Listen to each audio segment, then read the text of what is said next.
Hello' guys, পোনপ্ৰথমে আপোনালোক সকলোকে নমস্কাৰ জনাই এই ভিডিঅ'টোলৈ স্বাগতম জনাইছো। আৰু যেতিয়া ভাড়াঘৰত থকা হয় আৰু যেতিয়া নিজৰ ঘৰৰ মানুহৰ পৰা যেতিয়া অলপ আঁতৰত থকা হয় তেতিয়া এনেধৰণৰ পৰিৱেশ এটা সৃষ্টি হয়। আৰু সেই পৰিৱেশটোনো কি আপোনালোকক অকণমান দেখুৱাবলৈ চেষ্টা কৰিছো। 1 2 3 ষ্টাৰ্ট।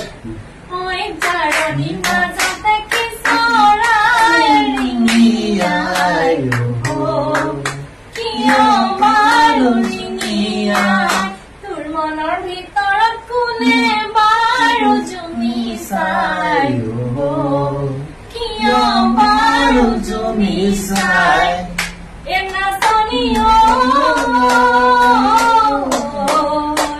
তোৰ মনৰে ভিতৰত অকাৰেনো ছবিটি তই নুবুজানো হলি মোৰ মনৰে কথাবোৰ এ ৰুনু জুনু জুনু জুনু মাই তোমাক আজি